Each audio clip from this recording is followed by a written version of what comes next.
Kabanata 271. Magkakalat. Malakas na sigaw niya habang nakapatong ang palad niya sa box. Ayaw niyang masira kung ano man ang nasa loob kaya 1/3 lang ng kapangyarihan niya ang ginamit niya. Gayunpaman, tila minamaliit niya ang tibay ng kahon dahil wala man lang itong napinsala. Ito ay nagpagulo sa kanya ng walang katapusan dahil alam niyang kahit 1/4 lamang ng kanyang kapangyarihan ang ginamit niya, maaari pa rin niyang basagin ang isang maliit na burol. Kung tutuusin, isa na siyang agility ng level 2. Well, ito ay tiyak na mas solid kaysa sa inaasahan ko. Malamang na hindi mabubuksan ng brute force ang kahon, kaya sumuko siya sa pagbukas nito ng buo. I wonder if the key is inside the bag. Paulit-ulit niyang hinalungkat ang bag pero wala siyang laman. Ang nilalaman ng kahon ay tila isang bagay na hindi maisip na halaga kung ginamit ng orihinal na may-ari ang hindi nababasag na kahon na ito upang iimbak ito. Bigla siyang nakaramdam ng pamilyar noong gagamitin na niya si Draken para kunin ang lock. Ang hugis ng susing butas na ito. Saan ko ba ito nakita noon? Kumunat ang kanyang noo, ipinikit ang kanyang mga mata, at nagsimulang maghukay sa kanyang mga alaala. Ang Ouroboros Blade. Ang Ouroboros Blade ay isang kayamanan na dating kabilang sa Winged Serpent Skull at ngayon ay nasa pag-aari ni Zephyr pagkatapos niyang kunin ito mula sa Lid Clan. Ang hawakan ng Ouroboros Blade ay mukhang eksaktong kapareho ng keyhole na ito. Mabilis niyang inilabas ang talon mula sa kanyang loot ring at itinulak ang hawakan ng talon sa keyhole. Kaagad, narinig ang tunog ng pagliko ng kandado mula sa loob ng kahon. Pagkatapos ay binuksan niya ang takip upang matuklasan ang isang misteryosong libro sa loob na pumipintig ng enerhiya. Ang aklat ay ginawa mula sa normal na papel at mukhang sinaunang panahon. Ang mga sinulat sa aklat ay naglalaman pa ng mga sinaunang kasulatan. Binasa niya ng malakas ang pamagat. Winged Serpent Clone. Kaagad, isang masamang aura ang sumugod sa kanya na may mga hiyawan ng 1,000 naghihirap na kaluluwa. Nakakatakot.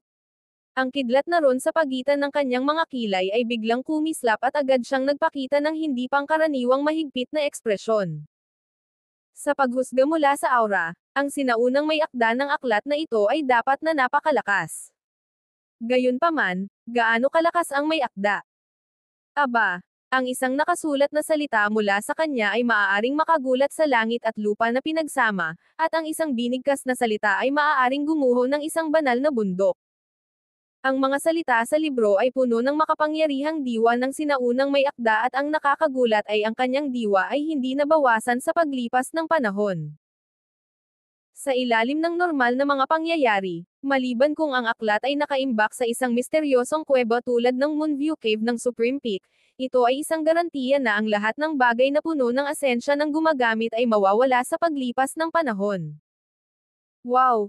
Ang swerte ko lang na lagi akong nakabangga ng mga Winged Serpent Skull, sabi ni Zephyr na pilit na ngumiti. Maingat niyang binuksan ang libro at nagsimulang magbasa mula rito. Habang binabasa niya, mas nagbago ang ekspresyon niya.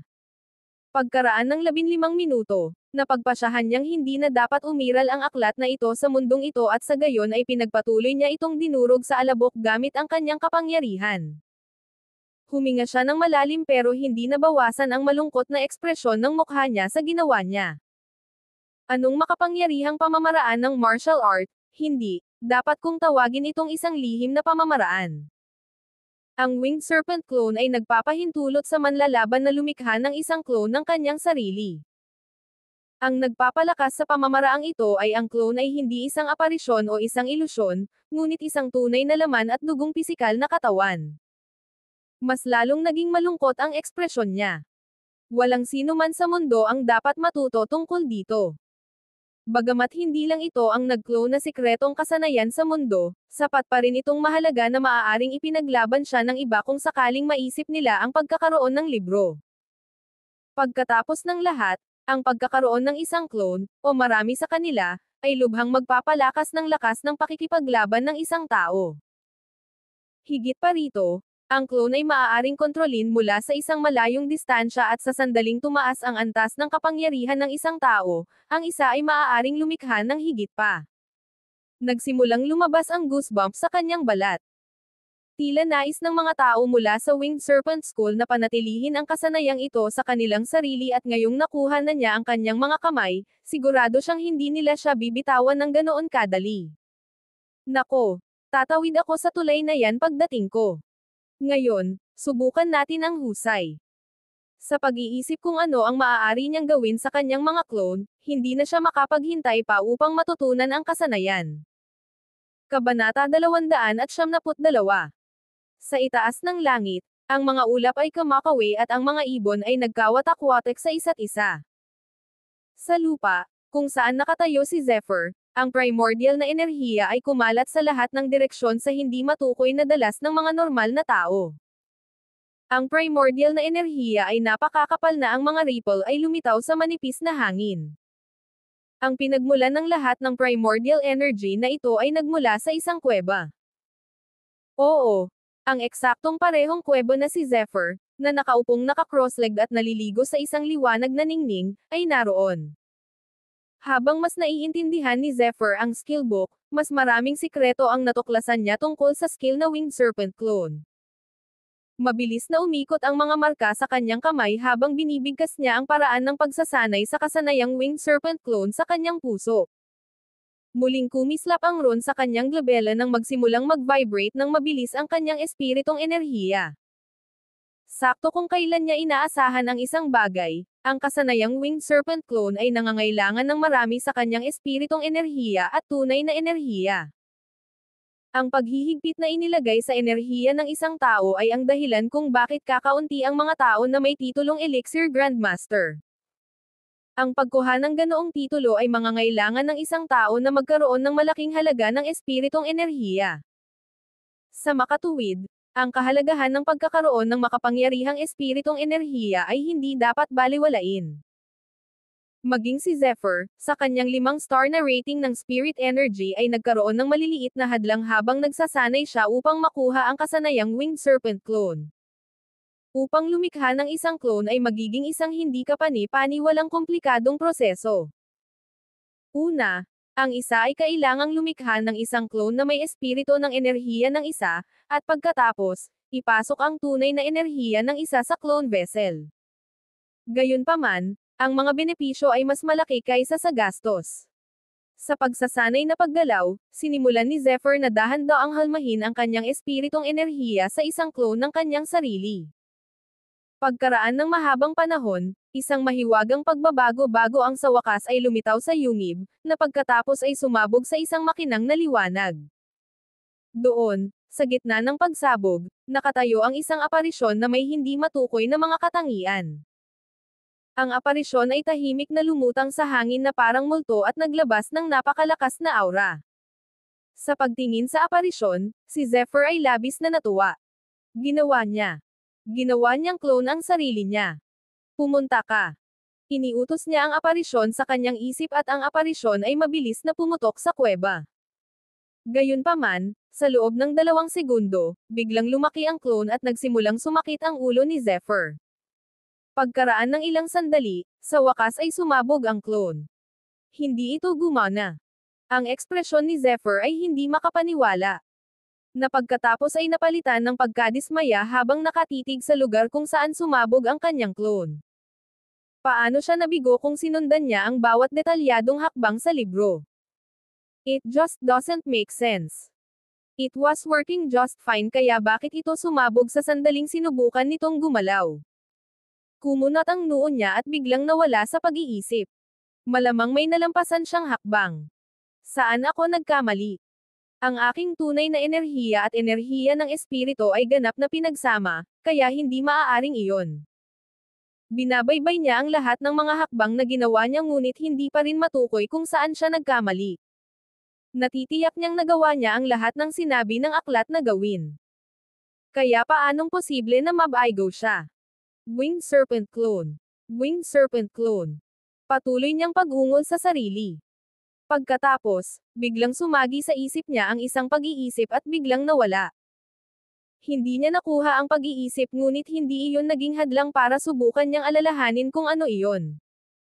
Natitiyak niyang ang nawalang pag-iisip na ngayon ang sagot sa kanyang dilema. Ano yun? Damat. Mag-isip, Zephyr, mag-isip. Lalong lumalim ang mga linya sa pagitan ng kanyang noo habang pinipigilan niya ang kanyang utak para sa sagot. Nakuha ko. Ang sagot ay nasa pangalan ng kasanayan.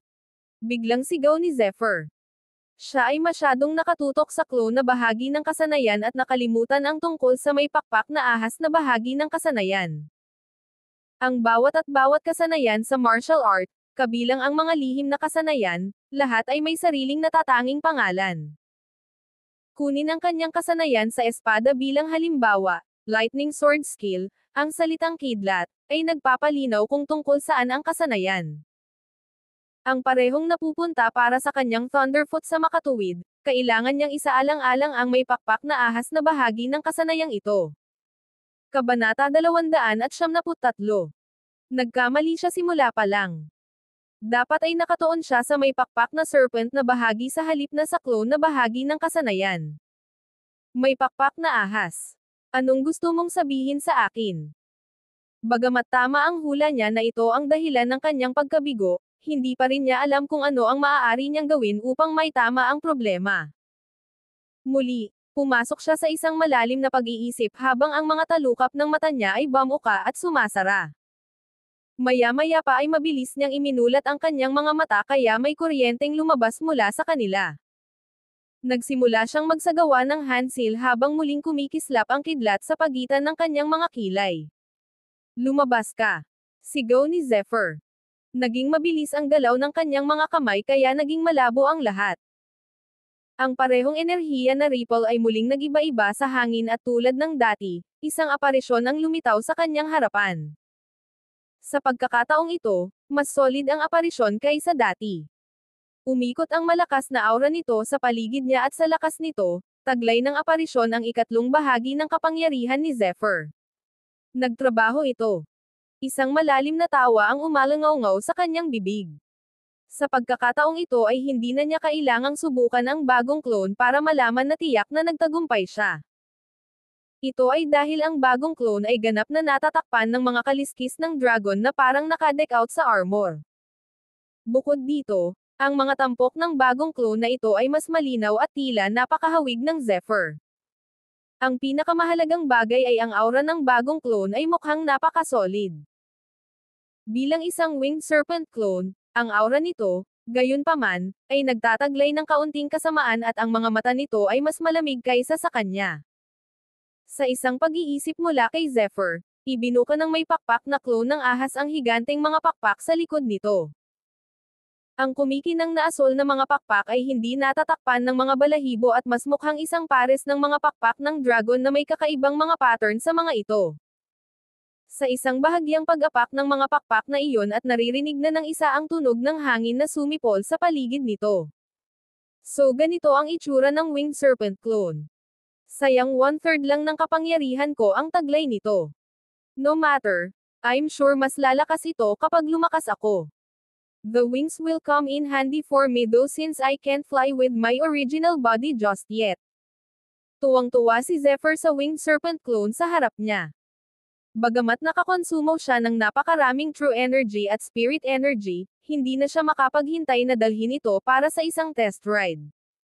With that, lumipad ito palabas ng kuweba.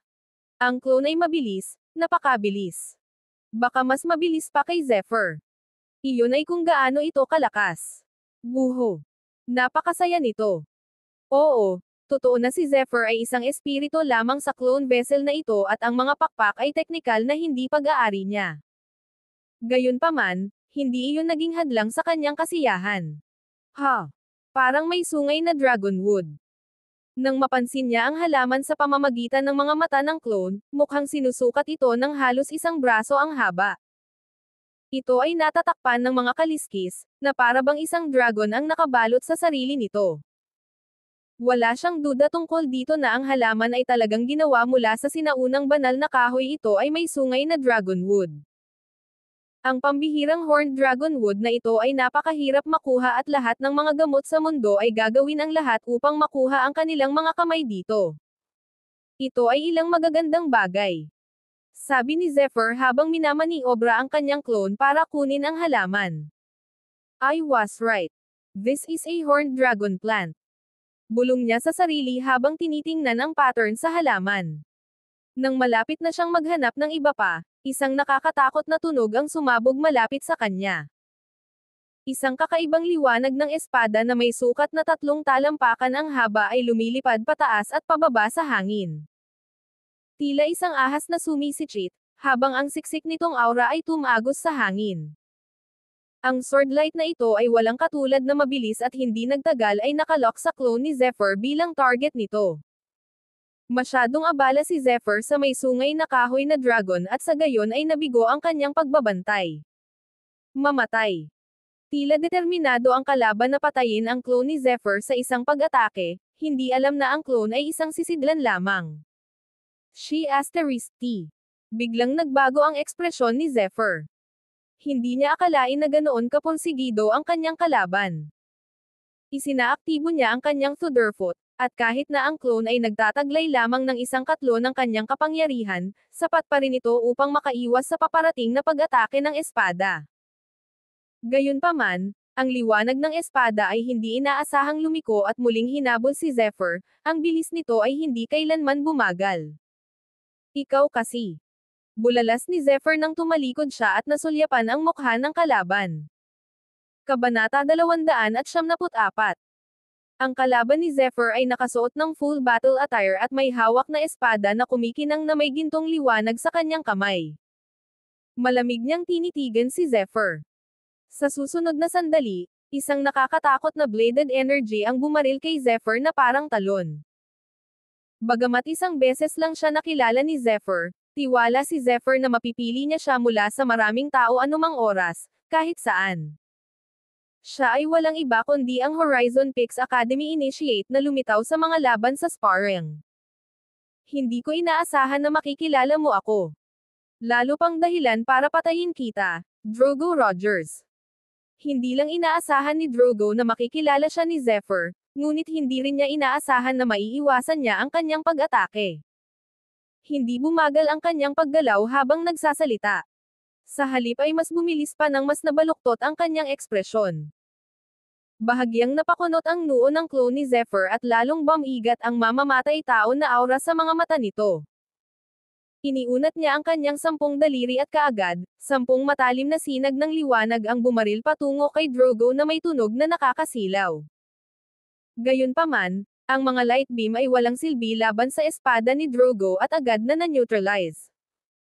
Sa isang biglaang paggalaw, tumagos na ang espada sa noo ng clone ni Zephyr. Dumagundong ang clone ni Zephyr at nagsimulang i-swing ang dalawang braso nito sa paligid at ang paggalaw ay sumipa ng napakalaking alon ng enerhiya.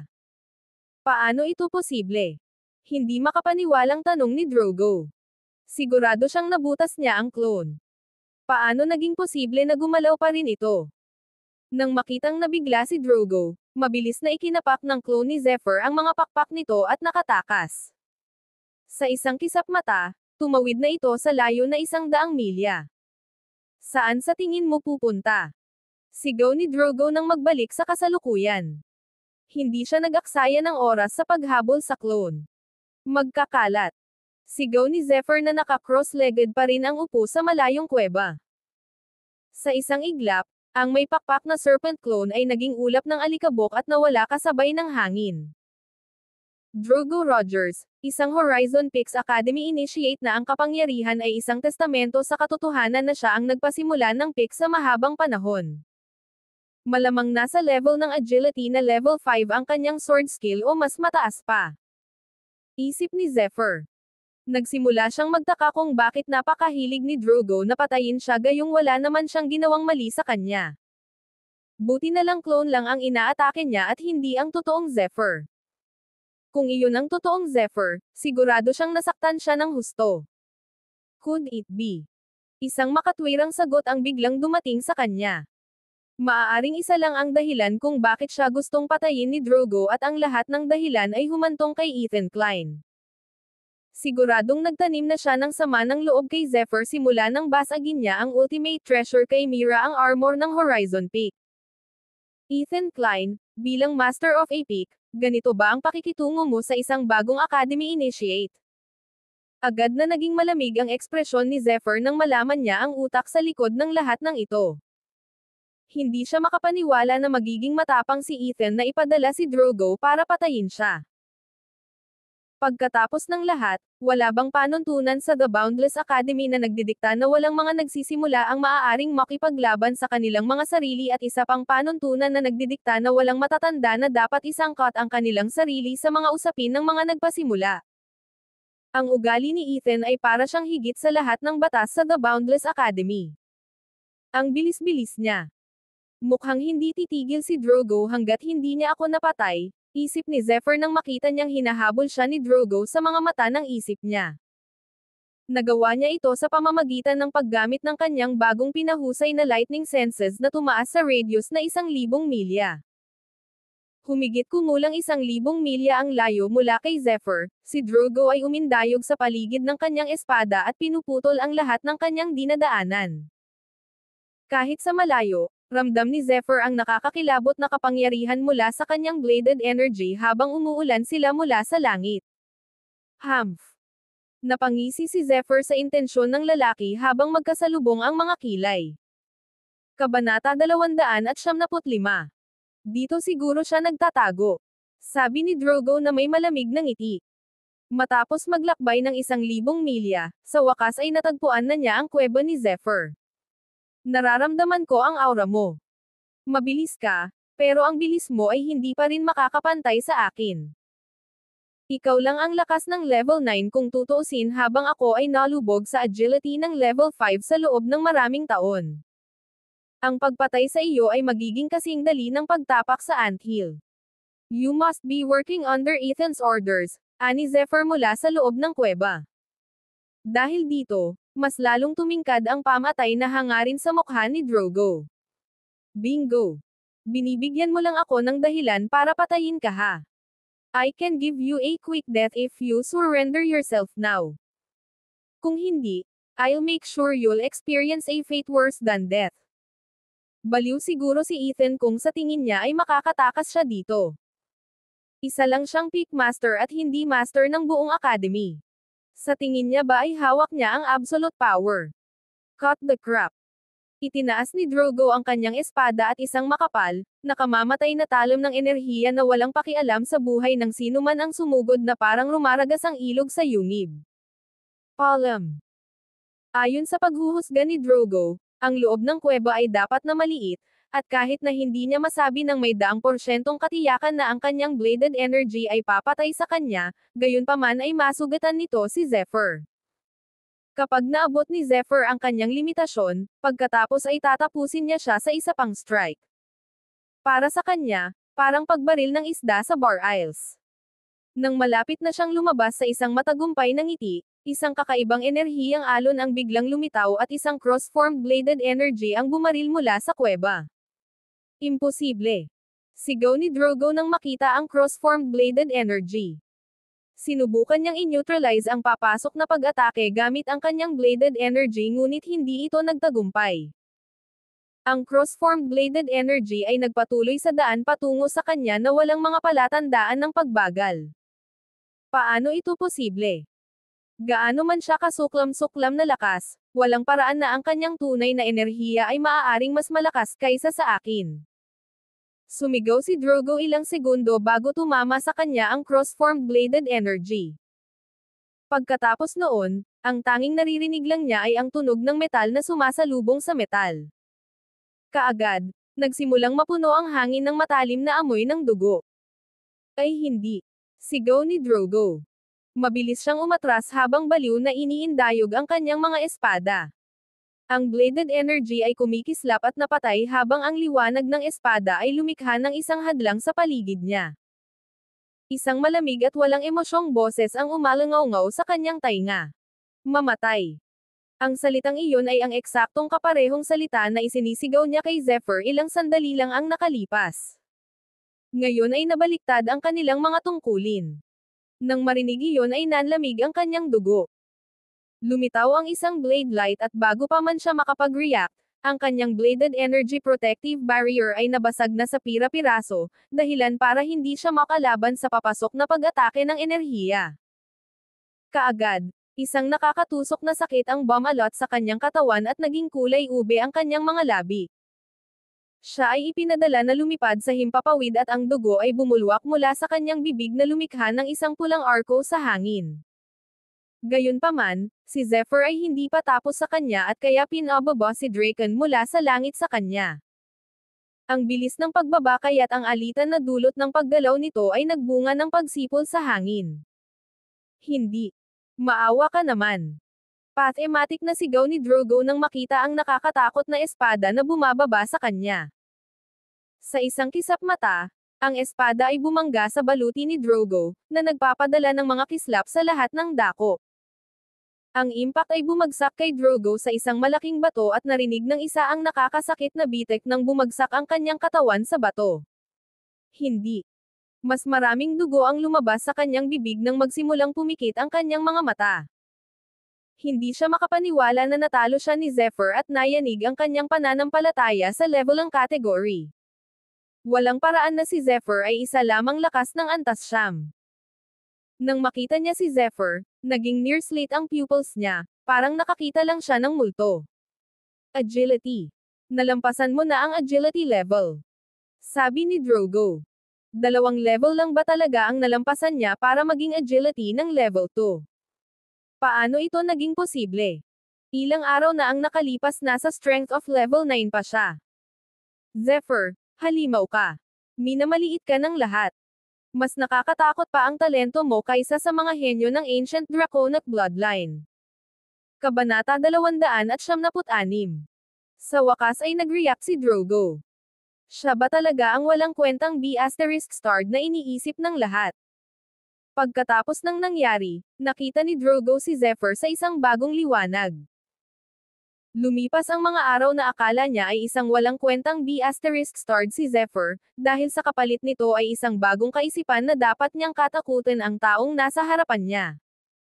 Paano magiging isang walang kwentang B***starred ang isang taong nakalusot sa 2 level sa loob ng ilang araw? Nai-imagine na niya ang kaguluhang ay dudulot nito sa The Boundless Academy kapag kumalat ang balitang ito. Maaari pa itong magdulot ng isang kakilakilabot na bagyo sa loob. Hindi. Kailangan kong ipaalam sa Master. Tiyak na kailangan niyang malaman ito.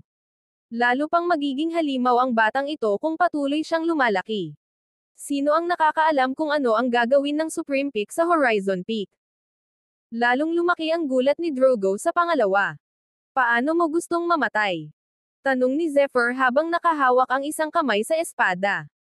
Kahit na hindi kumikibo si Zephyr, ramdam pa rin ni Drogo ang mamamatay tao na aura na humahanggo sa kanya, na lalong nagpang-inag sa kanya. You can't kill me, Zephyr. We're both initiates for the Boundless Academy. No matter what, we're brothers, for God's sake. Kung papatayin mo, walang makakapagprotekta sa iyo kahit na ang mga nasa Supreme Peak. Isang mahinang ngiti ang sumilay sa mukha ni Zephyr. Zephyr, bakit hindi ka pumunta sa Horizon Peak? Sa iyong kapangyarihan, sigurado akong magkakaroon ka ng respeto ni Master Ethan sa lalong madaling panahon. Baka malampasan pa ang status mo sa akin balang araw. Siguradong mas mabuti na iyon kaysa manatili sa Supreme Peak kung saan hindi ka pinahahalagahan ni Master Maxim. Sinubukan ni Drogo na kumbansihin siya sa taos-pusong boses habang palihim siyang kumikilos. Oh, ganun ba? Tanong ni Zephyr, kalahating naniniwala, at kalahating hindi naniniwala sa nagsasalita. Oo. Magiging tunay na tayong magkapatid sa panahong iyon, para maibaba mo na ang espadang iyan. Magpapanggap tayong walang nangyari at magpapatuloy sa ating buhay. Biglang sumabog ang isang nakakatakot na totoong enerhiya mula kay Drogo at lumipad siya sa ere. Ha ha ha. Mamatay ka, Zephyr. Halata na sa oras na ito na hindi niya sinasadya ang isang salita na sinabi niya kay Zephyr at sinusubukan lamang niyang bilhin ang sarili. Tao, napakagulo nitong lalaking to, sabi ni Zephyr na napabuntong hininga, hindi nagulat. Pagkatapos, tumingin siya kay Drogo. Hindi ako makapaghintay hanggang sa makarating ako sa agility ng level 5 para lumipad din ako sa langit ng walang pakpak. Napatingin si Drogo kay Zephyr na may pagkaguluhan sa mukha. Gaano man kalaki ang halimaw na si Zephyr, ang kanilang pagkakaiba sa antas ay naging imposible para kay Zephyr na talunin siya. Gusto mo ba talagang mamatay ng ganoon kalala? Nanunuyang sabi ni Zephyr. Ibinaton niya ang kanyang espada na naging dahilan upang umungol ito ng malakas. Ano? Baliw ba siya? Nang makita ni Drogo ang galaw niya ay bahagyang nagtaas ng kilay. Ang distansya sa pagitan ng Drogo at Zephyr ay hindi bababa sa 100 yarda ang layo. Ang isa ay nasa himpapawid at ang isa ay nasa lupa para sa Diyos. Seryoso bang naisip ni Zephyr na matatamaan siya nitong atake ng espada? Umiling siya sa hindi makapaniwala. Gayunpaman, sa sandaling iyon, ang kanyang mga pupil ay biglang lumiit ng mabilis nang makita niya ang bladed energy na dahan-daang lumabas mula sa espada ni Zephyr. Parang slow motion ang nakita niya. Sa isang iglap, ang hangin ay napuno ng nakakakilabot, nakakapangdugo na tunog na nakakasilaw. Nako! Hindi siya sigurado kung ano ang binabalak ni Zephyr pero kung ano man iyon, nanlamig ang dugo niya at ramdam na ramdam niya ang enerhiyang umiikot sa kanyang mga ugat. Kailangan kong makaalis agad dito. Nagsimulang kuminang ang mga mata ni Zephyr sa panganib. Ang kislap ng kanyang mga mata ay kasing talas ng bladed energy na ibibigay niya. Isang makapangyarihang focus ng espada ang ipinapasok sa espada at kahit na ito ay walang anyo, mararamdaman ng isa na ang bigat nito ay kasing bigat ng bundok. Ang hangin sa paligid ay naging napakakapal sa focus na maaaring hiwain ito ng kutsilyo.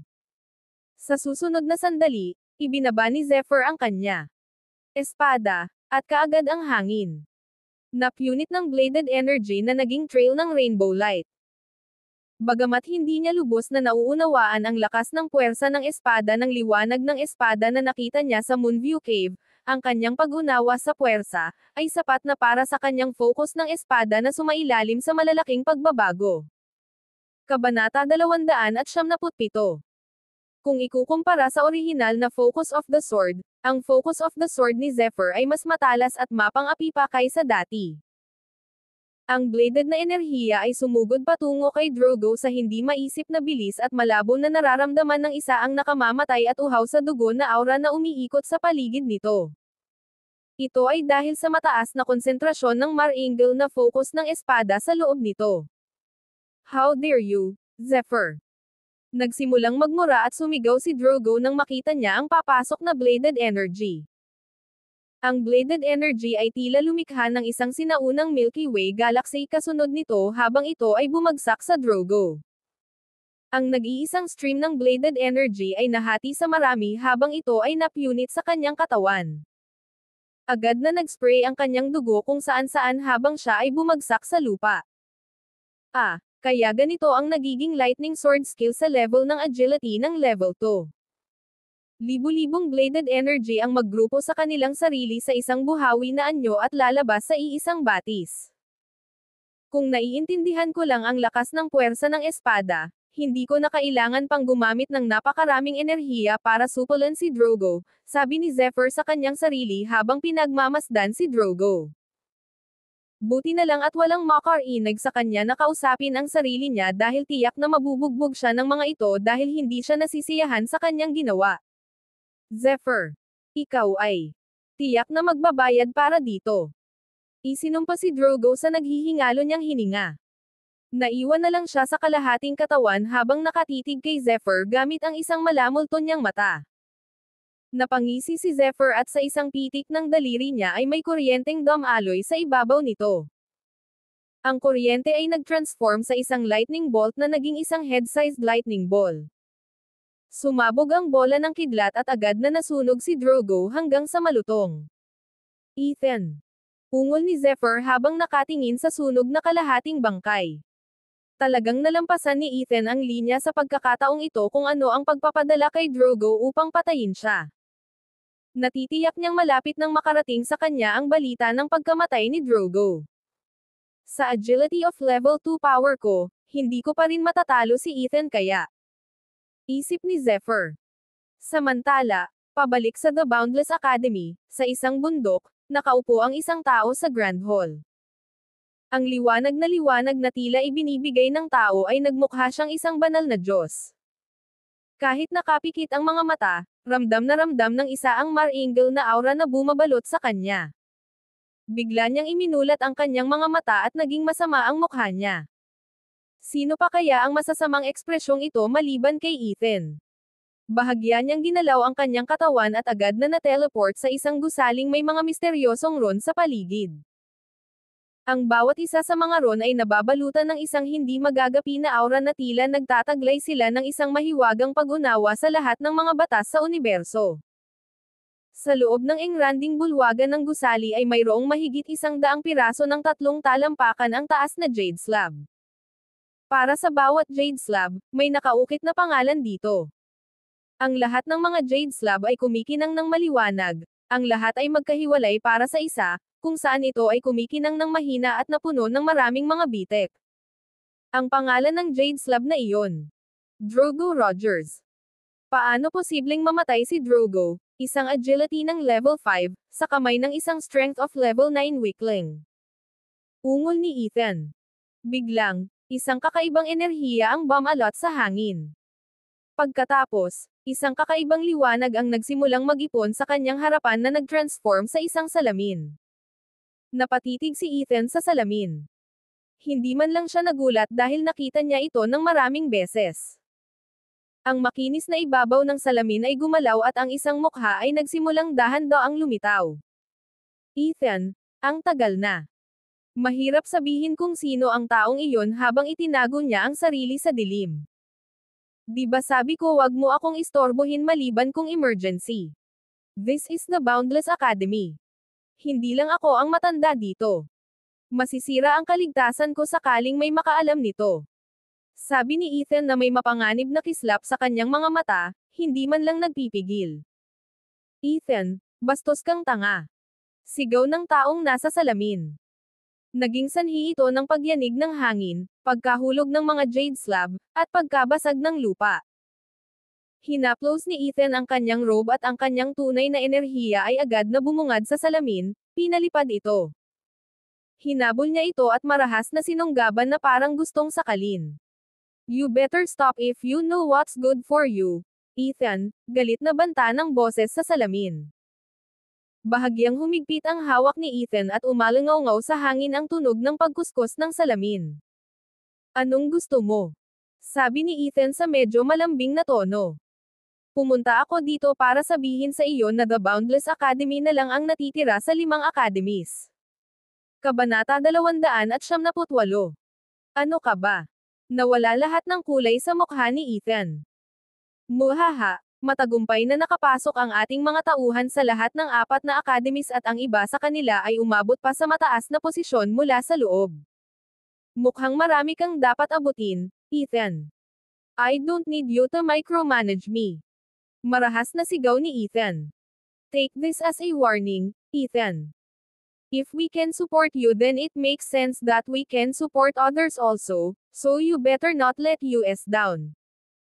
Ang mukha sa salamin ay nagsimulang dahan-daang nawala na nag-iwan sa gising nito ng isang itim na masamang aura. Namula ang mukha ni Ethan at may galit na kumikinang sa kanyang mga mata. Tinitigan niya ang hangin na ngayon ay walang laman at mariin niyang ikinuyom ang kanyang mga kamao. Akin na ang Boundless Academy. Maxim, babayaran kita ng buhay mo sa ginawa mo sa akin, determinado niyang sabi. Desidido siya kaya lumabas ang masamang aura sa kanya at naging anino sa likod niya. Nang mangyari iyon, maririnig ang popang sound sa hangin na dulot ng kaguluhan. Ang mga ron sa paligid ng gusali ay nagsimulang umikot ng baliw habang nagbibigay ito ng tunog na katulad ng pagkuskus ng metal sa metal, sinusubukang pigilan ang anino. Maxim. Sumabog ang isang boses mula sa loob ng gusali. Parang sisabog na ang baga ni Ethan at hindi may kakaila ang puot sa puso niya.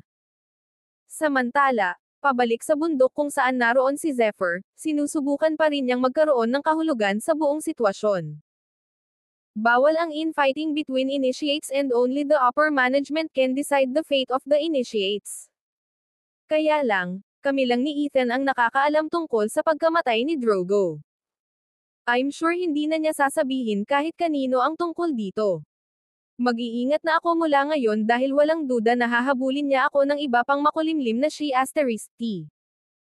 Nagsimulang umikot ang Dragon's Might sa kanyang katawan at agad na nagtago ang kanyang aura. Ito ay naging imposible para sa iba na sabihin kung siya ay nakalusot sa antas ng agility. Huling tingin niya sa paligid para masigurado na walang bakas ng away bago umalis.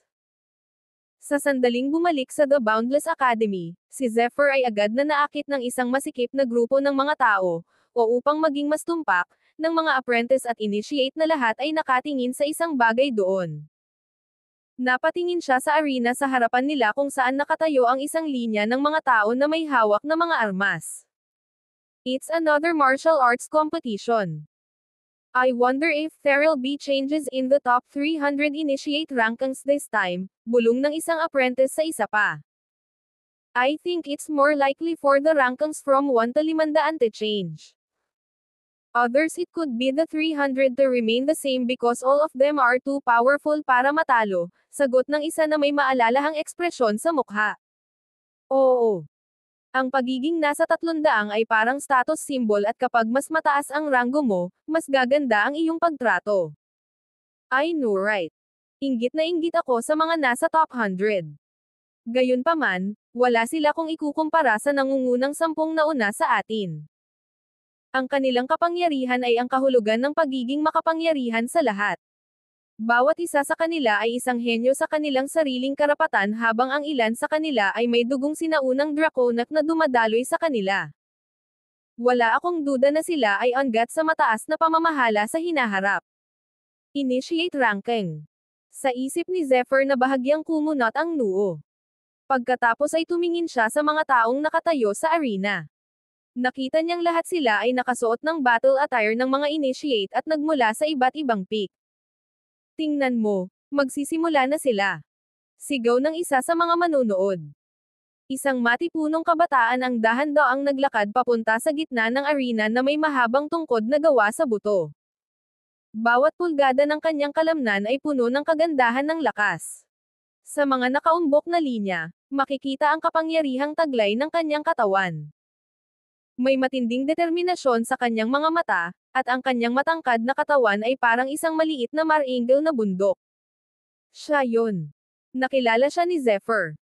Ang kabataang iyon ay mula rin sa dinastiyang Ahi at ang kanyang tunay na enerhiya ay kasing kapal ng isang dragon serpent, na umaaligid sa kanya ng may napakalaking kapangyarihan. Ang ancient draconic blood sa kanya ay natuklasan sa talent test ng The Boundless Academy. Ang dugong dumadaloy sa kanyang mga ugat ay kahawig ng isang sinaunang halimaw at kaya hindi na nakapagtataka na siya ay mabilis na kinuha ni Elder Eric mula sa Beast Peak. He's a new initiate. Very powerful and is from the ancient draconic bloodline.